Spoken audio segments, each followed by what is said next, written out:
All right.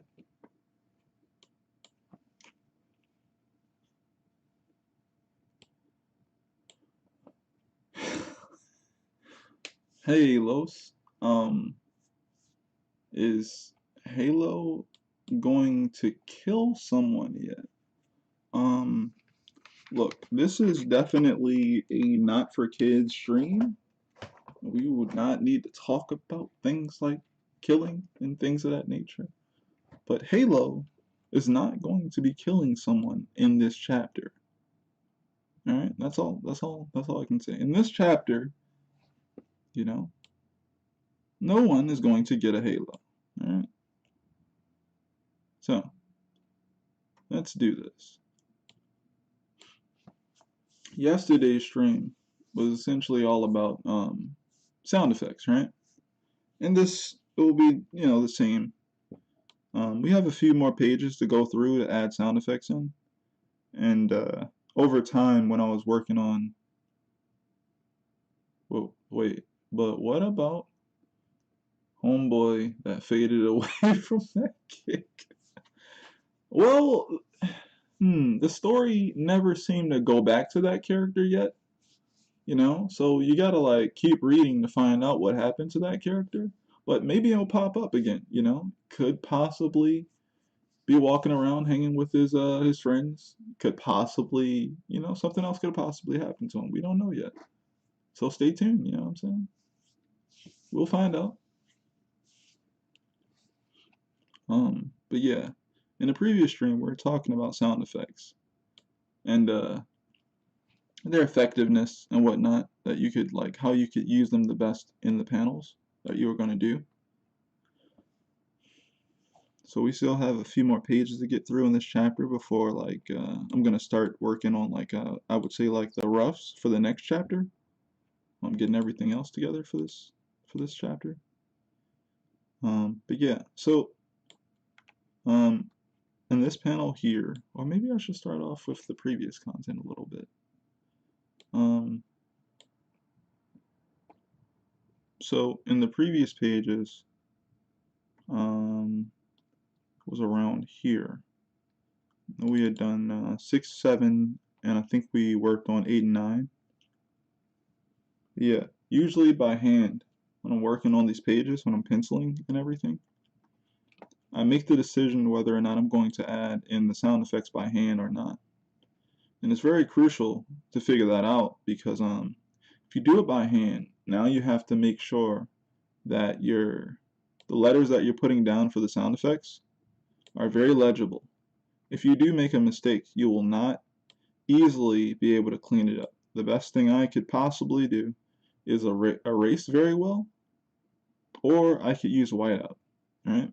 But if it's like a lot of sound effects can, overlapping over the artwork that I've drawn on the paper, it'll have to be planned very well. So essentially in the rough stage, in the rough drawing stage when I'm working on those pages, I would have had to plan very well in advance to figure out the shape language and the exact like placement that I want the sound effect to be in, and to know that that was going to overlap over the thing that I was drawing. So I would know not to like put so much detail near that area before I did that sound effect. That way it wouldn't smear. Because if it does smear, that's not a good look. Which is why sometimes I've noticed in this chapter, I've either done sound effects that look similar like this, using these type of lines, where I could just go over the outline of each shape, or I've done them completely in black. So it's either outline, right, which you can easily clean an outline of something, right? And I've usually done those probably in ink, like this, or I've done them completely in black. This one is less fortunate. I still have to clean this one up, but I probably would have done better if I had done this one completely in black. It just depends on what I'm going for, right? How's it going, Tavon? I'm going okay. I'm doing okay. Working through these pages, finishing up some things, and today's stream is again like the last stream, about effectiveness of using sound effects on your comic pages.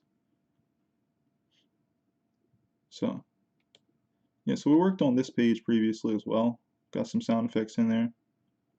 And like I said, doing all this stuff by hand, you got to figure out whether or not you're going to be able to place the sound effects exactly where they need to be and make them legible, right? Remember, I said like yesterday I was talking about how 12.5 as far as a viewing angle or zoom in and zoom out, I guess you would call it the distance. If you're this far back at 12.5 using your monitor and you can't tell what something says, then it's not legible because at this size, this is how big your picture will be on someone's like phone, you know, and you want to be able to make sure your stuff can read on people's phones, which is, you know, probably the most consistent device people have access to. Even if someone doesn't, you know, fork over the money for a big computer, they'll definitely try to keep a consistent phone, you know, and the phone screen is usually very small comparatively to like a monitor. So I always try to think about that. And I'm also, you know, going to end up distributing my comic digitally. So since most people are going to be viewing it on phone, some people on tablets, some people on computers, I have to make sure that the smaller screen is taken care of as well. Actually, more like it's the most popular screen that people have access to, so it kind of comes before everything else. So it kind of means you want to make a quality product, right? You want to make it like you can see details, right? But you also want to have a first read where when they first see it from far away, they can still tell what they're looking at. So it's like two reads, right? You got like one, you're using like shape language, right? You can tell based on like this guy's hair that that might be him, and this is him too, right? And this guy, he has his hair kind of like colored in, and it's not as big as this guy's hair. So it's like little stuff like that that helps, you know, people be able to read and understand who someone is. Also, you can play with that intentionally. You can make two characters have similar shaped heads or hair at a certain point, and then you can use a silhouette or a shadow of them, and then the reader doesn't know who that character is, you know, until you reveal who it is. So that's something you can definitely play around with. I couldn't do that with these two characters because they clearly have a difference enough in their hairstyles. When Makeem moves very quickly, his hair is still going to be colored in, but it gets a little bigger, right? It flails out away from his hair, his head, right? But it still comes back down like that. So just the little things, right? So, and we worked on this page too, I was talking about. I really like how this second panel turned out here. I really feel like I captured the essence of the movement here, um, which is what I mean by like being effective. Oh, dang, you know what? I just remembered that you asked me about that, and I told you I would get back to you. I'm so sorry about that. But yeah, I hope you're liking it, Tavon. Um, it's very nice to me. It's very nice, very nice comic. But what do you think of it so far? Yeah, I really like how I captured, like I feel like the essence of this slide, and that's like what I mean by being effective. Like like actually emphasizing the feeling of what's gonna be there that your sound effect is kind of giving, like making the reader notice. So yeah, so we'll close this one. We're over here. So this is the crash. It's been pretty cool so far. Nice. Nice. Yeah, it starts off pretty cool. Pretty cool. Yeah. I want to be as good as like I want to be as good as Otomo with some things later. I think as far as mangaka go or manga artists or creators go, I have a certain list that's just It might be a little overwhelming, but I want to be as good as those people. Let me see which layer this is on. This is on this layer, right? And I can go ahead and change this completely. But I think I want to create a whole entire different font. So I'm going to go ahead and try to start doing that now. But before I completely do that, let me see here. So that's all of that. So what I'm going to do is grab this, do that with this right here. I'm going to cut and paste it, turn it to monochrome, and then move the threshold, the color threshold up. Right? And that's what that looks like in black with that outline. But I'm not going to be using that. I'm going to create a different one. I'm going to try this one, right? So I was saying, like previously, when I usually try to create sound effects, I like for them to almost feel like the characters almost literally are interacting with them, which means that I'm kind of making it tangible.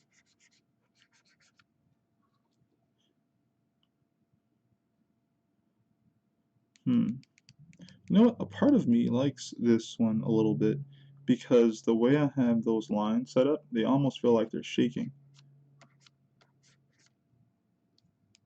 I like that. Gotta figure out. This pen might not be the one for me then.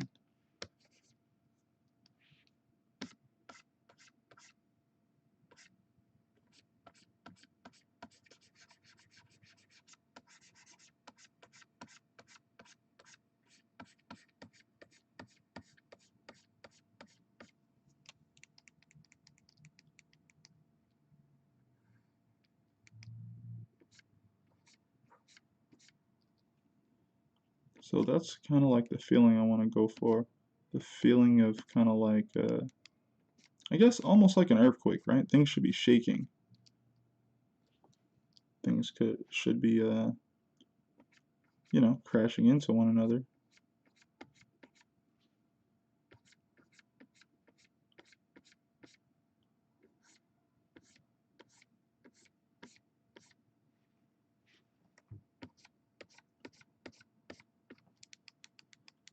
Trying to be mindful of this little line that happens.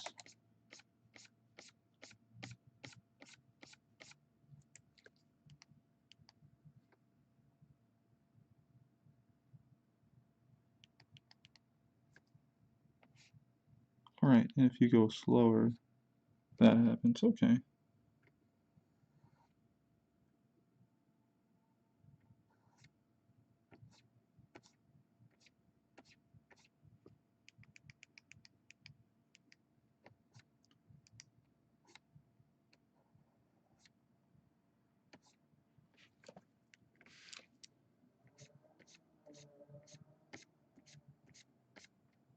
You know, I like that one right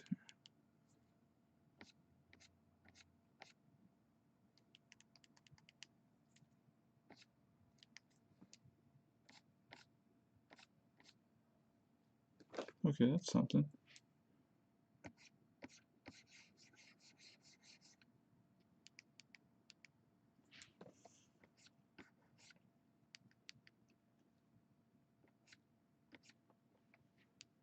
Gonna have to go around that.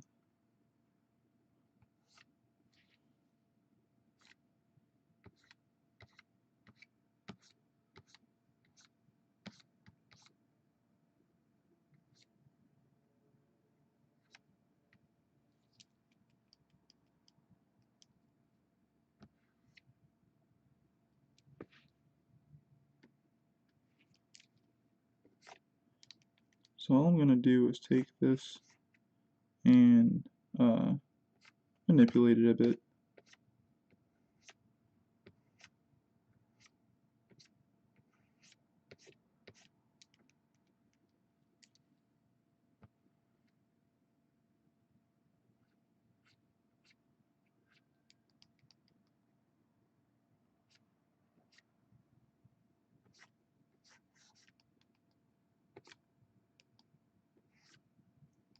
Should probably go from here to there.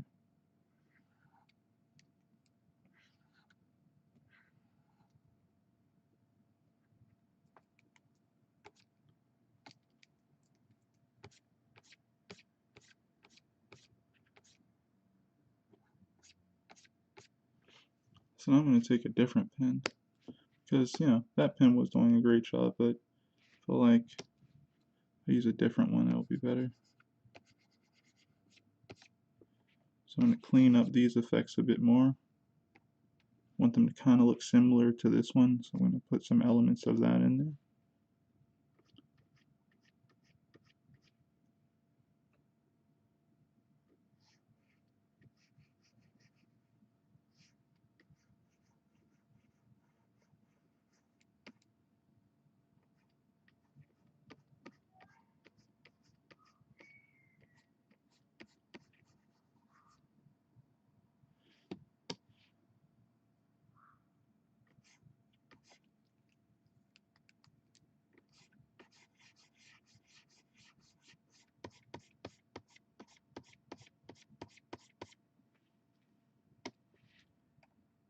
Alright.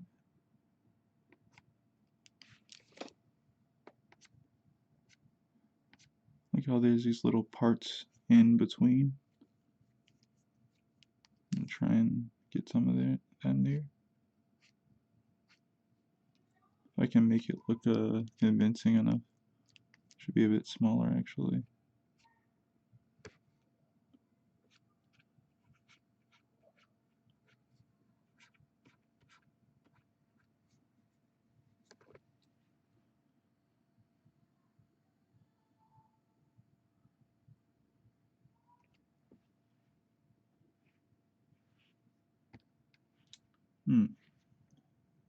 And again, I'm gonna have to make sure these things have a bit more straight lines to them. So I'm gonna go ahead and change that.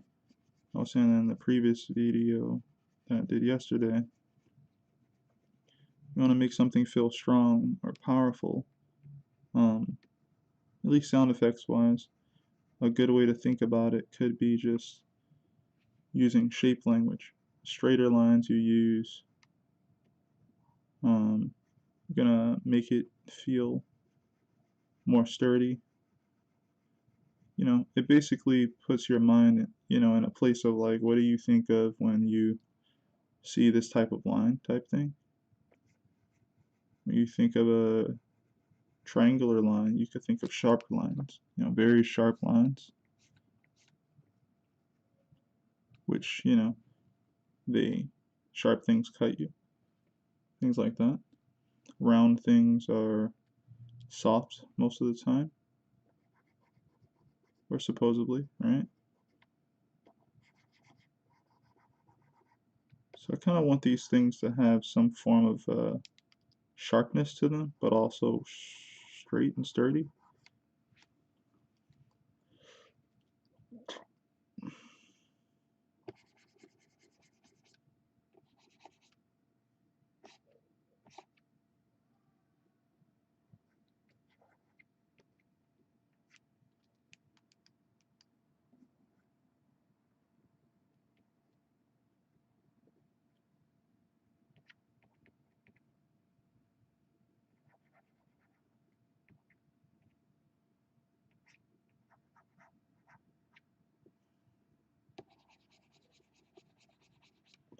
Alright, now I kind of have some of the letters that I like for this.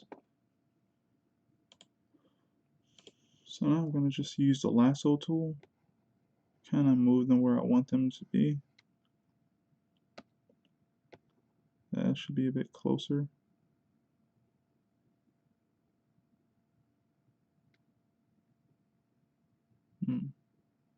Maybe about that close. And then I'll use this one with the H. They're relatively close in size. Angle's a bit off.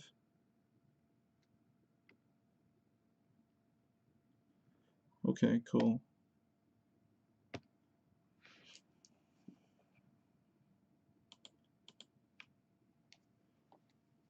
So I'm going to go ahead and move this one.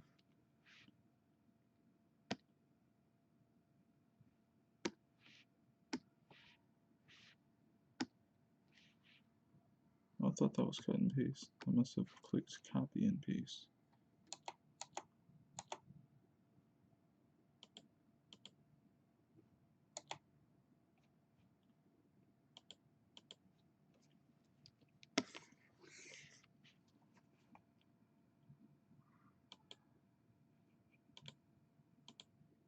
Alright, there we go.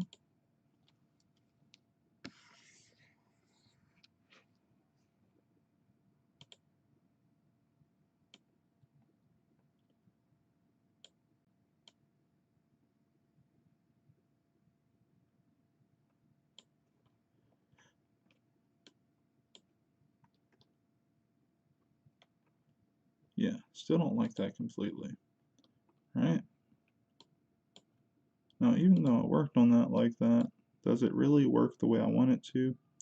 I don't think so.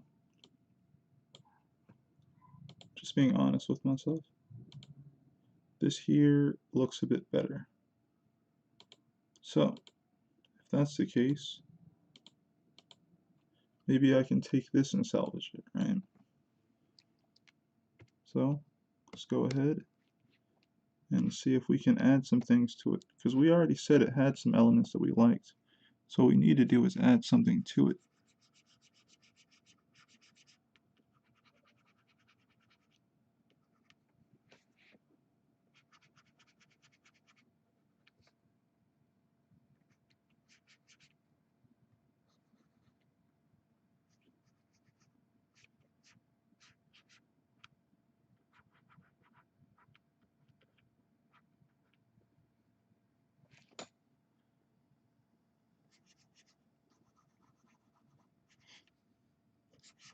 But yeah, this is a cool sound effect because kind of like the shapes are literally touching each other right there. Like, I don't know if the word would be cascading. I don't know if that description fits. But I think it's cool.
Alright, this is going a lot better.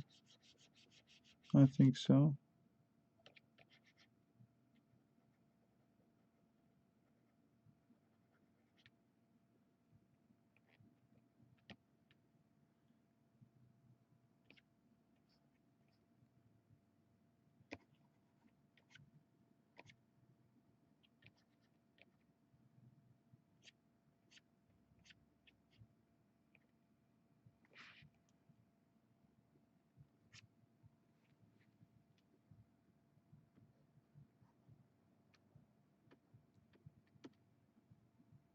Alright, so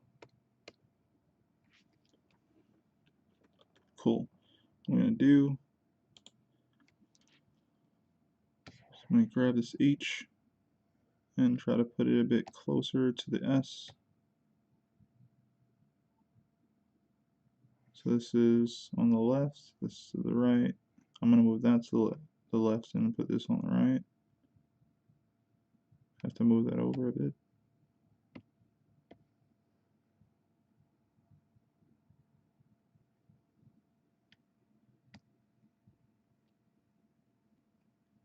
Go there.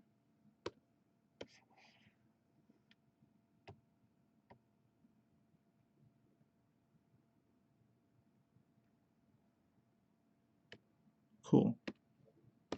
I'm going to try and put them all together.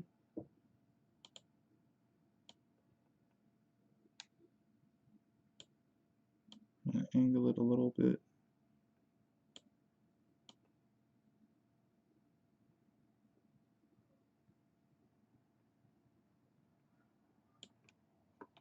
And let's see here.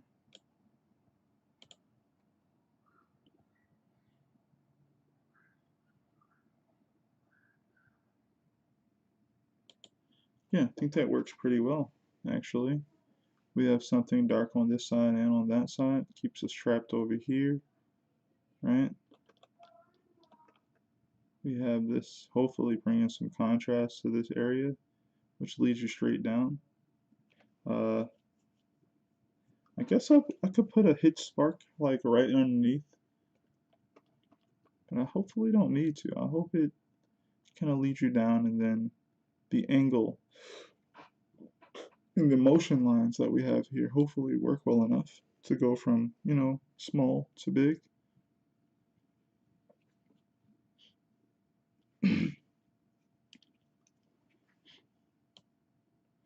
Alright,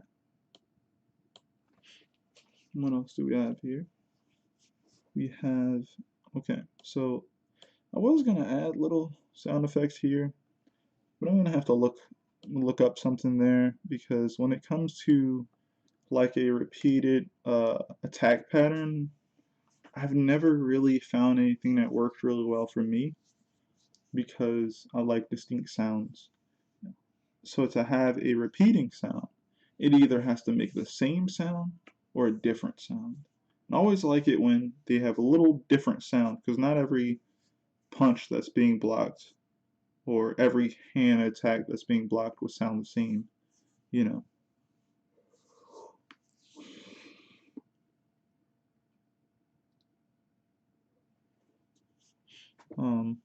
Sorry, I had to yawn.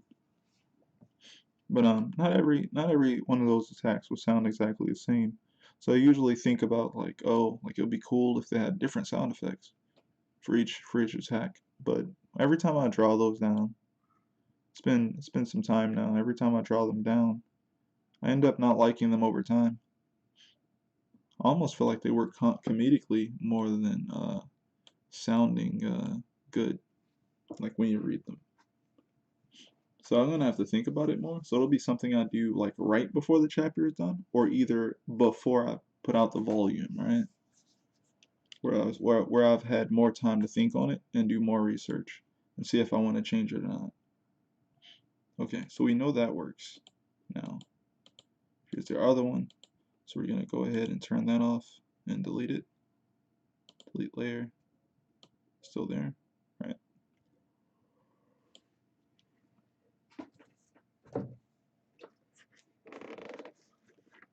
So this is the next one we're gonna work on here. As you can see in the previous panel, I kind of did like this thing where like there is no sound, there's only motion.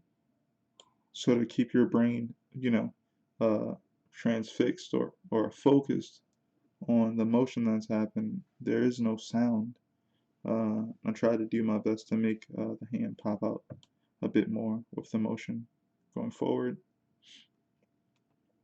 Also, you know, there's multiple hits and strikes here, which makes me think I probably should do some sort of sound effects right there. That way, when there isn't any sound, you know, it kind of becomes a moment, and then we finally get a sound, right?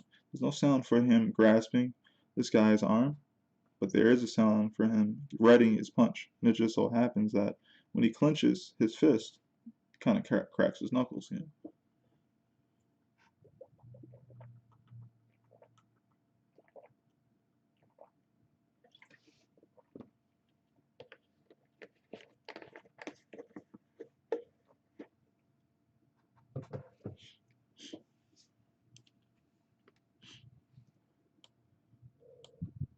Hmm. So for this one, this should kind of feel, I would say,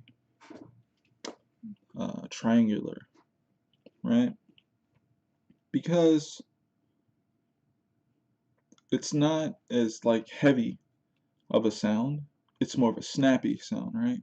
Like a flash, almost like a, you know, like a crack, right? Um, so because of that, I'll be playing with triangular shapes mostly here. Looking at what we have here, it's decent, but I think I can do better. So I'm going to try to.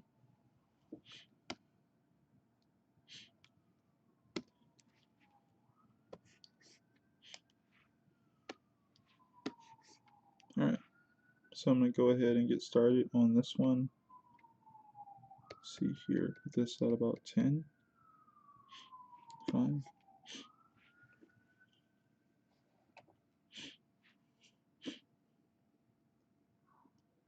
So, here we go. Is it this one? Yeah.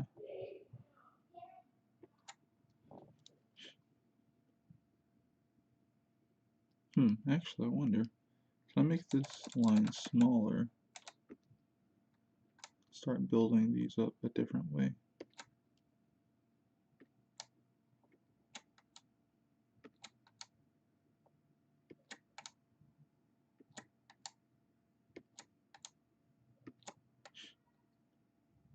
It's like a shorthand version of one of the things I was doing by hand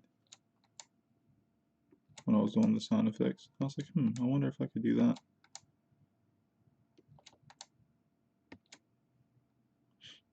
Yeah, that could be actually pretty cool. I like that.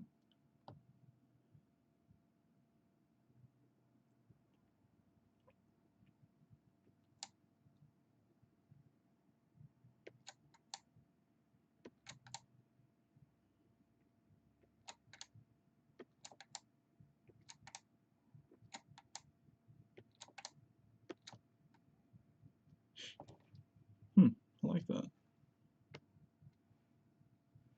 Let me move this out of the way. I think I can use this object, right? Or this tool. Cool. Go back to the pen. Let's make this R. I'm actually going to go over this one. So I'm basically just click shift, using click and shift.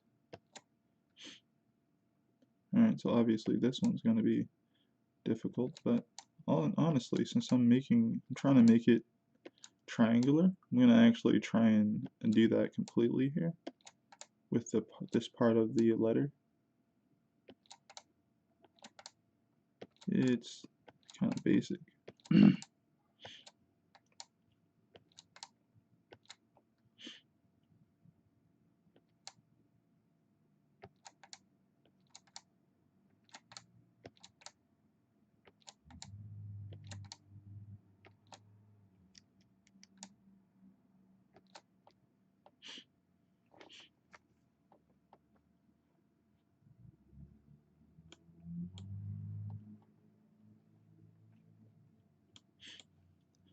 And that's all we need to do, because we're just going to go ahead, go around here. I'm going to copy and paste this one. Use this, and move this right next to it. Like that. And though the size may not match up, that's exactly still what we're looking for. Seem to lose some of that, but that's still okay. Go ahead and put all these together. Oh, it's right here.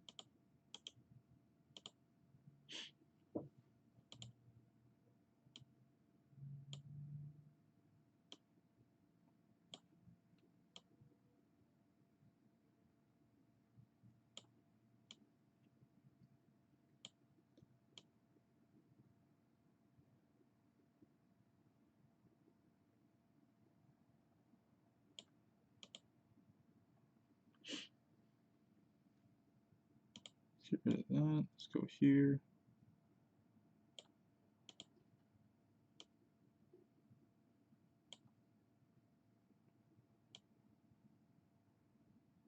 Gotta always remember where the book is gonna cut off at, so you get everything where it's supposed to be. And honestly, I have to indicate that R and K about there, because you won't know that it's a K if it's gonna be, well, technically this is in the live area, so you want most of your lettering to end up in your live area, which is where you want, like, usually your faces, all the faces of your characters to end up, the hands that are readable, and the dialogue. You know, your word bubble can go outside of the live area, or the main area where that's supposed to be, but you don't want it to trail outside of that area. The text you don't want to trail out. So the cutoff point for this book would be around here, going horizontal. So we want to fit everything in there. So I'll probably bring it down a little bit more for composition's sake. Right? And that'll work. I can make it a little bit bigger.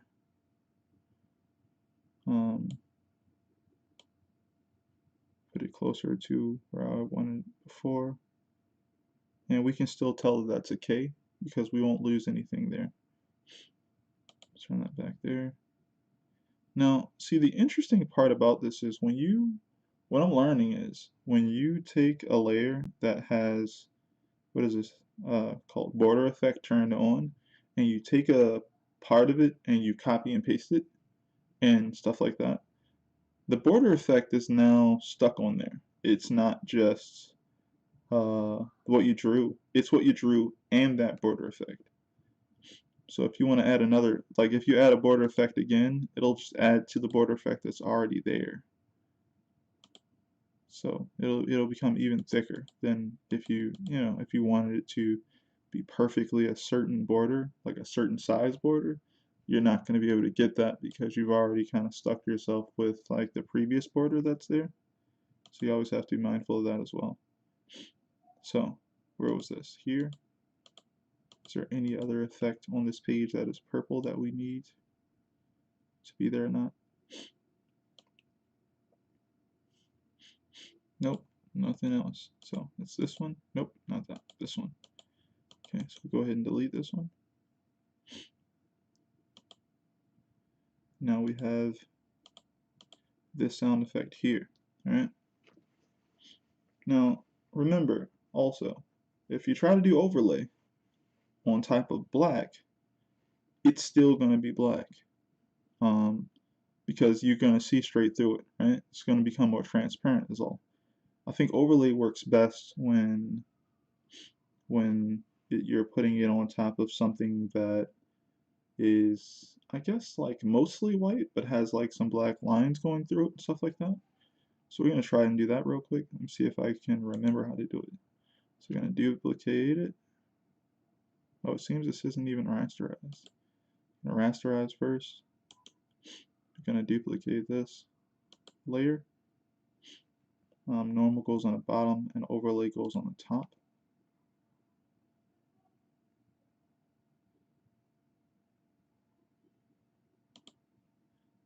And what I remember was both of these should have this on. Put this around 10. This around 10.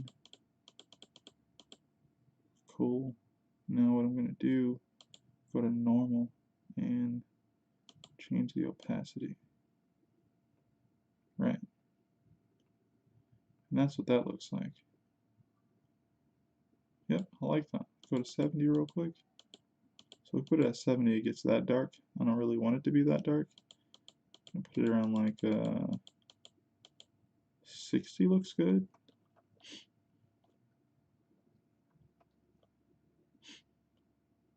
Actually, 65 looks good. Yeah, 65 looks fine. You can see through it, though the outline is strong right there.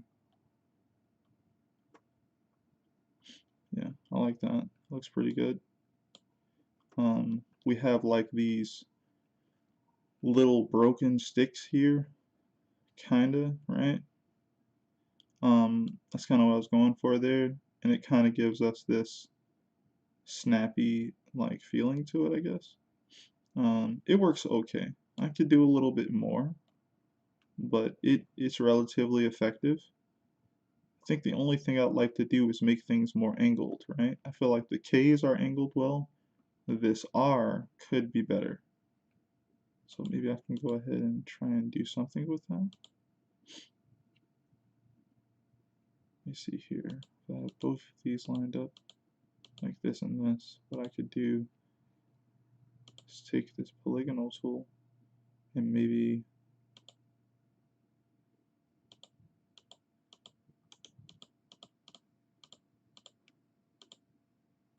angle it a bit.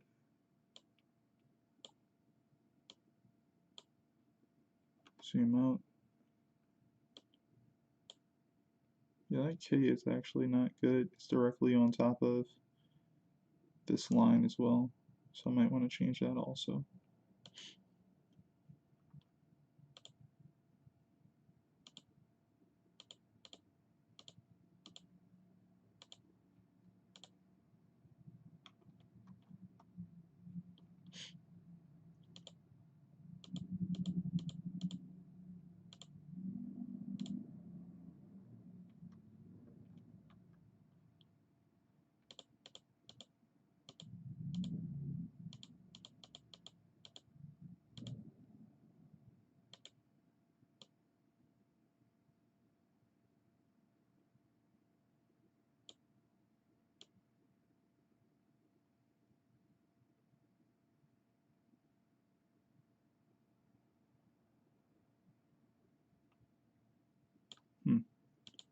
Yeah, it's a lot better. Yep. Now it's not directly on top of this this cloth strand that's coming down. So it doesn't like sit directly on top of that, so it doesn't become something looking weird.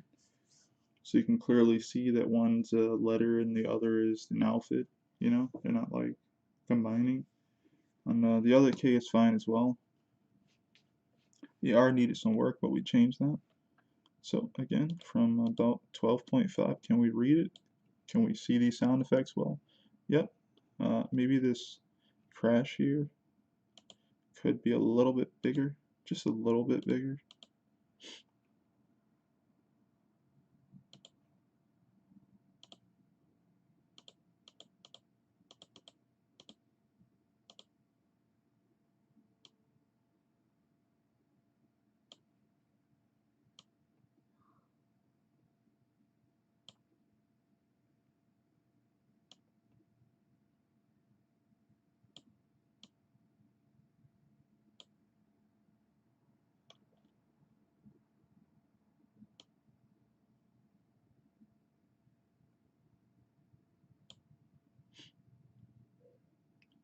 Actually, could also use a bigger outline. Maybe put it up to 15 or 20. That'll also make it read better. See what 15 looks like. Zoom out. Yes, we can read that.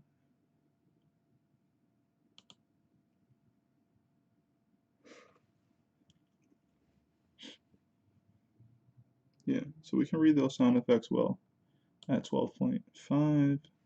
So that means they're good. They're good enough, right? Up close, they have a certain amount of detail. Far away, we can read them without getting into details, right? Same way, kind of like working on thumbnails is supposed to work. Work on thumbnails. You want to draw general shapes of things, where things need to go.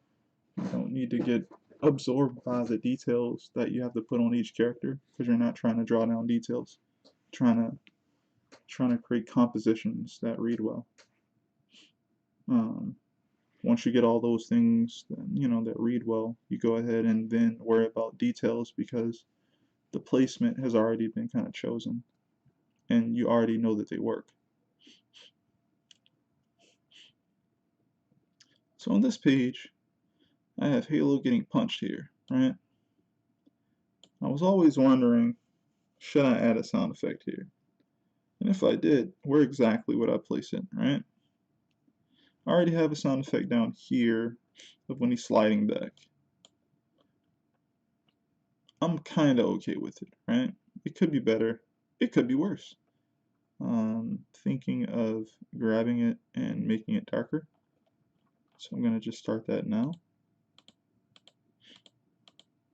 So this is the layer that is on. All I'm going to do is copy, paste, take the layer, turn it into multiply.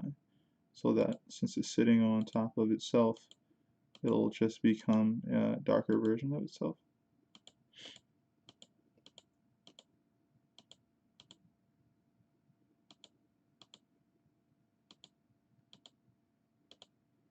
That's the idea.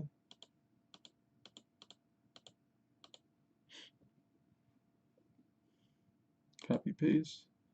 See, it's already doing it, and it's already on multiply, so that's why it works. And it already kind of sticks out more. What does it look like without it? Looks just like everything else on that layer. Put that there, it's a bit darker. What if I put it on monochrome? I'll lose a lot of it. If I turn this up, what do I get? Nothing much, right? We lose a nice amount of that. Grayscale, same thing.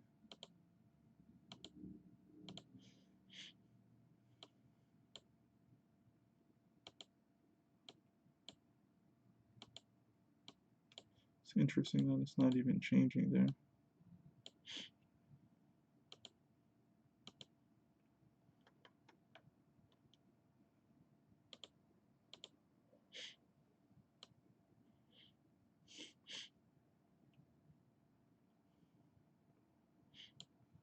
Okay, so we know this technically works. Let's look at it at 12.5. We could already see it before, now we can see it even better, right? I think it looks a lot better. And again, first panel here on this left-hand side page, we're trying to figure out what exactly would be a good sound effect for, getting punched in the gut here. But more importantly, where exactly do we place it, right? Character is directly in the middle already. I don't have enough space on the sides at the moment, but I could place it directly behind them.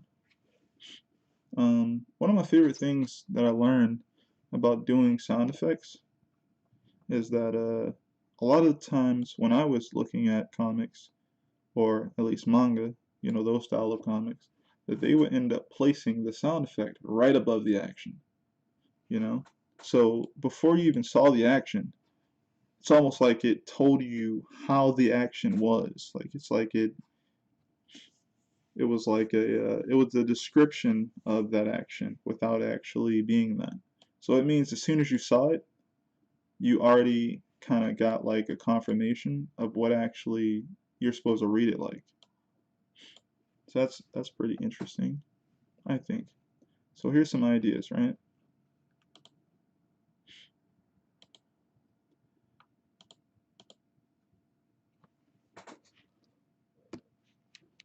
So we can place the sound effect in numerous places. I think one of the best positions you can place it is like here, right? You could have it back here, right? Kind of like all the way behind him.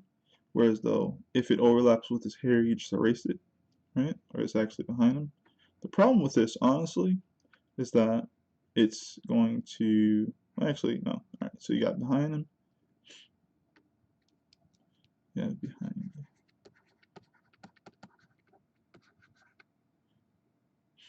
Right?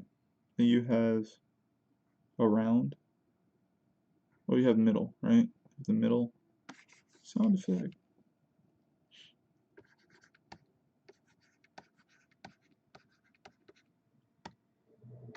The middle. And I guess it would be more so above, right? Because that's not necessarily behind. But you have options. The problem is you have to figure out exactly which one is best for this exact panel. And also if you could possibly lead them into the next panel, extra amount of work. I think that the best option, if you wanted to add a sound effect in this particular panel, is to utilize the negative space, meaning the area around the character. So if you were going to put like a BAM here or something like that, I would literally just select the area behind them and it'd be like, you know, see, the thing is you're going to miss a letter, right? So you'd have to pick a sound effect that's maybe has double letters, like boom, B-O-O-M, or you'd want to go and pick something else, right?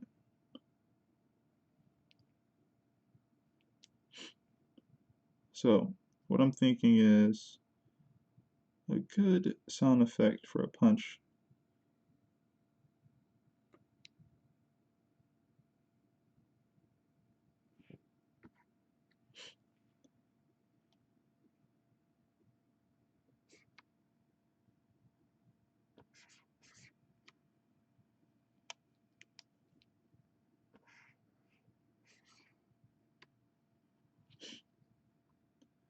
I'll just go with the casual BAM.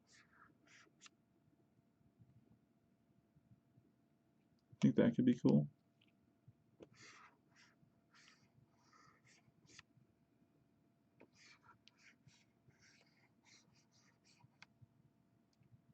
I think that could be cool, right?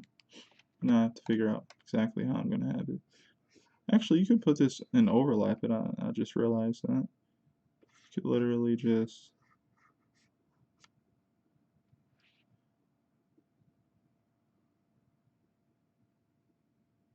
Okay, I got an idea. That's why I got silent, but now it's funny.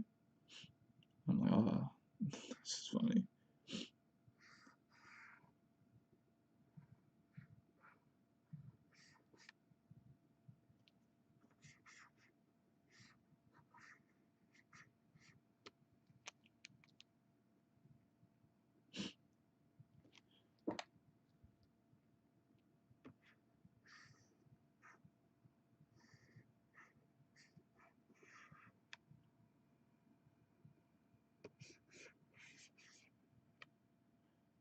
Basically, I was thinking of using this guy's hairline as that part for the M.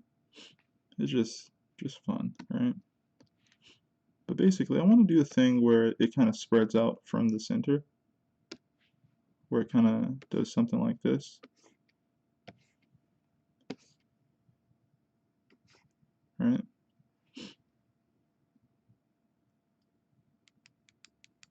You could either do that or follow through with this line here and just set it up like that.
So I think this looks pretty cool.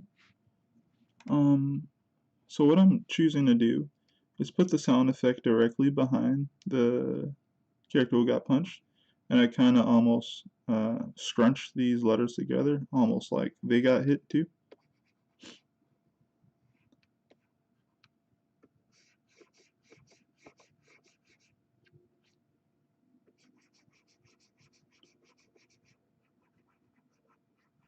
I think that's pretty fun. And though I'm covering up some things, I'm gonna just what I'm gonna actually do. So I think what I'm gonna do is I'm gonna take the area inside of the letter, probably leave that blank, and I'm gonna use the outline effect to just create an outline. Yeah, I think maybe something like that could work.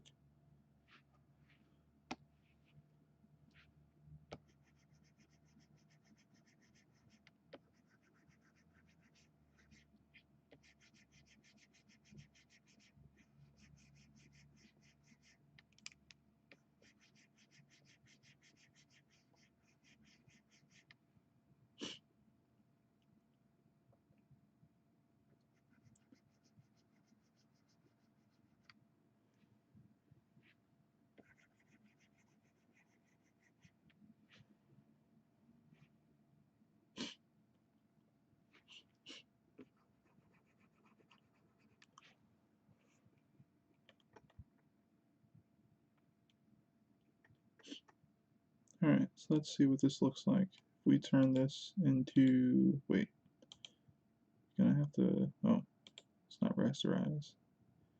What did we do again? Alright, we're gonna turn it to monochrome. Right. Okay, wait, if this is already black, white right here, ooh, then that means I should be able to take this here, click this. Yeah, that's exactly what I was thinking about. It's too much. Let's see here. 12.5. Yeah, it looks great. Yep. Yep. That's what I was looking for. And now I see that these ones in the middle have like this line right here going on. So I'm going to try and replicate that as well. I just need a tiny line. I'm going to erase out.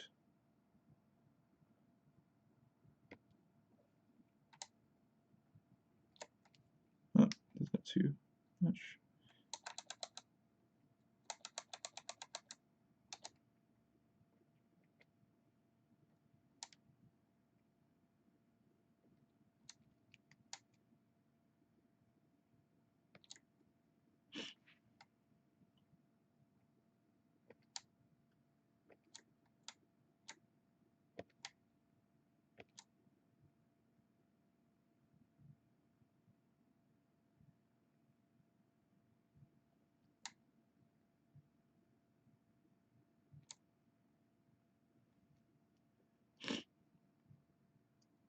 Maybe I shouldn't do that there.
Yep. That's cool. And I could also, just like here,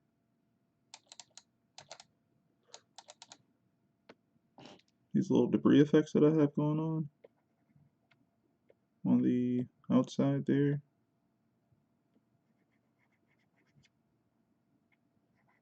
Could definitely play around with this.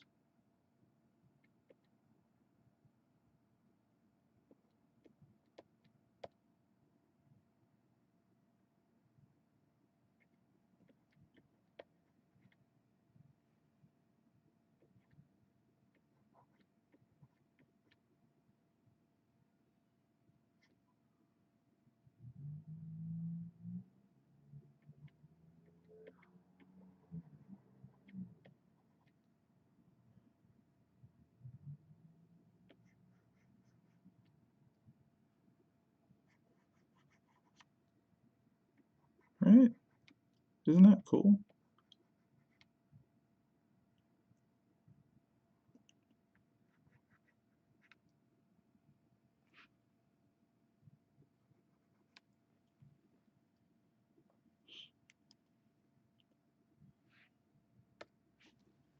I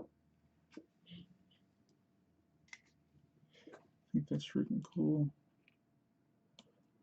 1 second.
Alright, sorry about that. I'm not sure, but I think I'm gonna have to edit my stream. I think I have some misinformation on there. Yep. Wait, can I edit it now? Awesome. Yeah, I just had the 15th on there, and it's the 16th now. There we go. Saved. Alright. Hopefully that won't be too confusing for anyone. But yeah, see, I really like that, right? I have to also get rid of this here.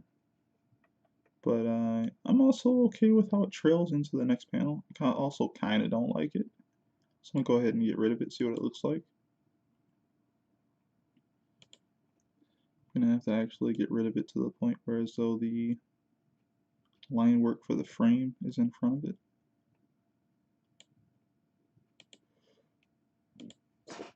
Alright. Yeah. That's cool. Not that I'm thinking of a colored version of the Divinity, but yeah, I'm thinking like, you know, someone could really color this well if this was a colored shot. I mean, I also could probably color it well, you know. But yeah, I think this looks pretty cool.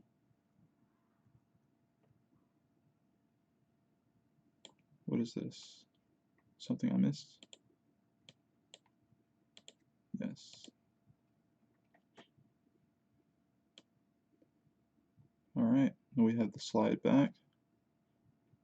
A little bit of speed lines here. Alright. Some motion lines here as he's, you know, slowing down. I'm gonna go ahead and erase away a part that I don't like. Well, not necessarily don't like, but just to give these lines here some breathing room.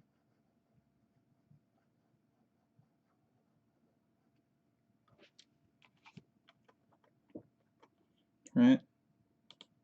There we go. So we can see those pretty well. Go ahead and save that.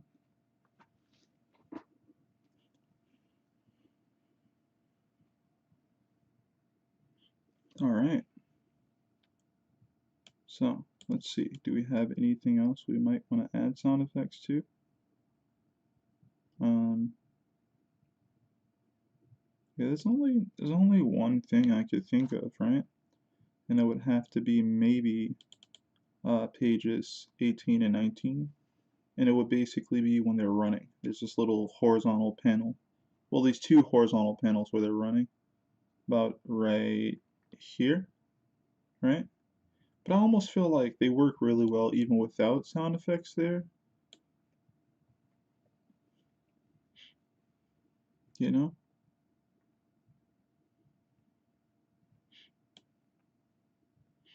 Yeah. Oh, I see one. I see it. So, yeah, we already have these sound effects here. And I put one right here in purple. Right there. So yeah, that'll probably be the last one we do on stream today, actually. Because unless I think of more for the next, well, for the page or for the panels that are underneath of this, I kind of think that for the most part, we kind of got them where we want them to be. And that's great. Why am I erasing something that's not there? So we go with the orange. I'm going to go ahead and actually change this to, that's interesting.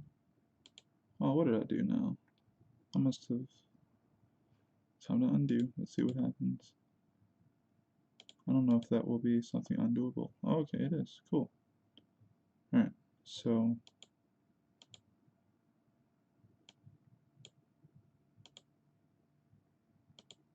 okay.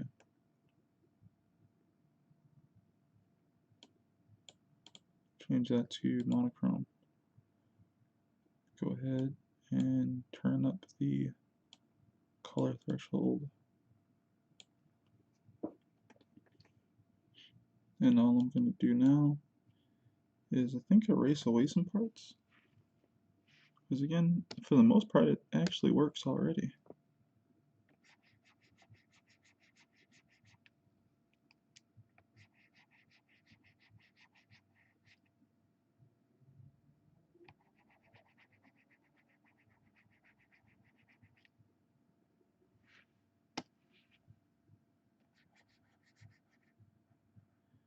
Yeah, I usually try to go for like a thick line approach for when people are stepping or walking. I think that works well enough. And it's easy to view from far away.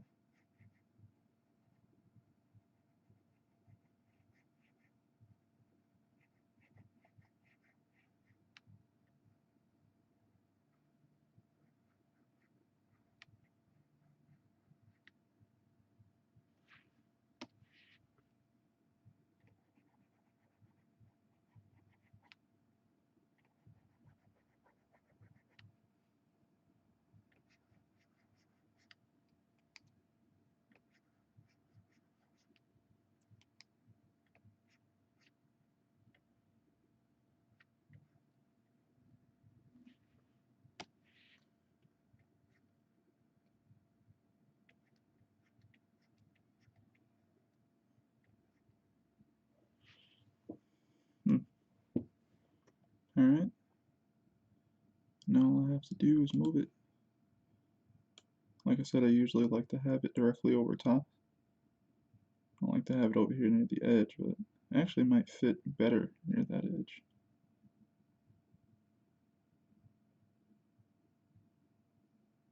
Just because like it's like not in between them like that. So I might end up going for that. It's too big over here actually. So I'm gonna go ahead and see here. Is this the only thing here that's moving?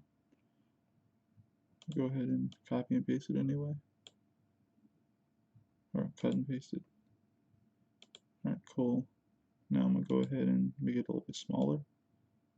Still has a decent outline there. And I'm gonna put this right about here. And let's see what it's looking like where we like to view things from. Now that's a no for me because it's too small.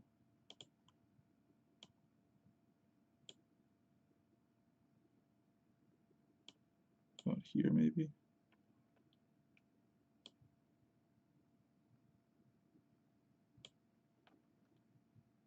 Okay.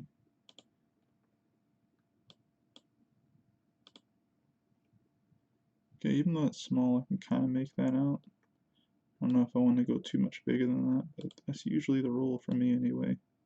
Try to go a little bit bigger. See, now I'm trying to put it over here, so I feel like it's too big for over there. But the good thing is I did move this body out of the way. Yeah, and I can read that. I can read that and know what it is right there. Nice. And I'm really happy with like how some of this is turning out.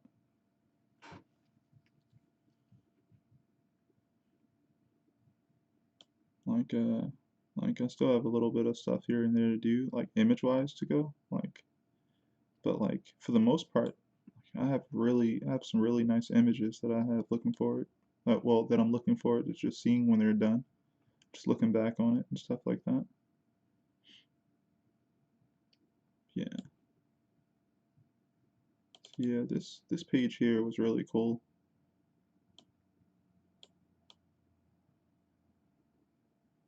Yeah. I really like the sound effect here. I had an idea. I don't think I've ever really tried it before, and I'm glad it worked out. And it's kind of like, you read enough comics and you're used to seeing certain things, and you work with the program long enough, you might be able to kind of get what you're looking for. So I was lucky. But yeah, like I'm gonna try more stuff here and there.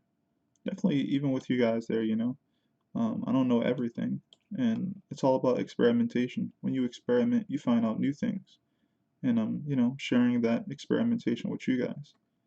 Um, so I don't really do that type of sound effect often at all, if at all, ever. And but I've seen it many times in like American comic books, French comic books, and things of that nature. And I knew I wanted to try it, at least for that particular moment, because I didn't want to just force. I didn't want to force that into the background, where it would just be in the crevices of the space. And I knew there's a lot of, dead space on the back of the character. So I went ahead and did that. Put that there. So I feel like it works well.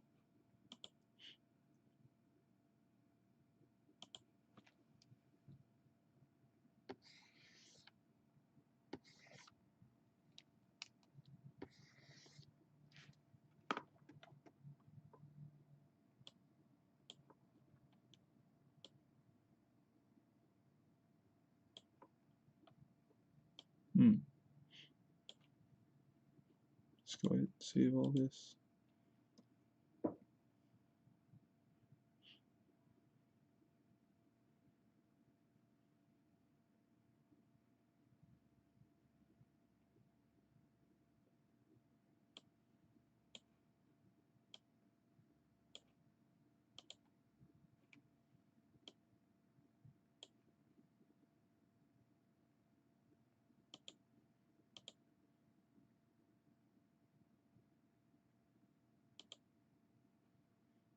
Alright, so